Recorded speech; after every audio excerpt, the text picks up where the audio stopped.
Star प्रवाहावरील लग्नानंतर होईलच प्रेम या मालिकेच्या आजच्या म्हणजेच 20 सप्टेंबरच्या भागात कॅफेमध्ये पार्थ आणि काव्या बसलेले असतात. तो पार्थ काव्याला सांगतो की आज माझी सिनेमन कॉफी तुम्ही प्यायची आणि तुमची आईस कॉफी मी ट्राय करणार. काव्या पहिला या गोष्टीला नकार देते, पण नंतर ती तयार होते. त्यानंतर पार्थ तिथून निघणार असतो. तेव्हा तुमचा प्लॅन काय आहे असं तो काव्याला विचारतो. तेव्हा घड्याळ आणायला दुकानात जायचंय हे न सांगता काव्या अभ्यासाचं कारण देऊन तिथेच बसते आणि तिचं पुस्तक काढून वाचायला घेते.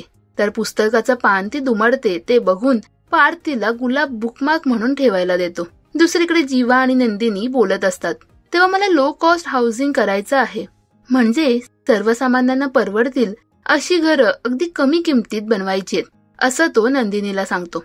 जीवाचे ते विचार ऐकून नंदिनीला पण आनंद होतो. नंतर नंदिनी आणि मानिनी किचन मध्ये जेवण बनवत असतात. तेव्हाच मानिनीला तिच्या बहिणीचा फोन येतो आणि तिला कळतं की तिच्या मुलाचा डिवोर्स झालाय आणि ती रडायला लागते.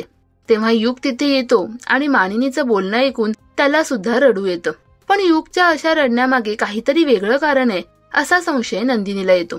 तितक्यात काव्या तिथे येते आणि काय झालंय असं विचारते. तेव्हा मी तुला सर्व नंतर सांगते असं नंदिनी म्हणते. तेव्हा काव्या नंदिनीला सांगते की तू चेहऱ्याला लावायला लेप करून मला दे. नंतर काव्या तिच्या रूम मध्ये जाते आणि रिपेअर करून आणलेलं घड्याळ कपाटात ठेवते. तितक्यात मानिनी लेप घेऊन रूम मध्ये येते आणि काव्याच्या पुस्तकातील गुलाब बघून हे कोणी दिलंय असं विचारते. तेव्हा काव्य अनिशाने दिलंय असं सांगते. मालिकेच्या आगामी भागात मानिनी अनिशाला फोन करून त्या गुलाबाबद्दल विचारते.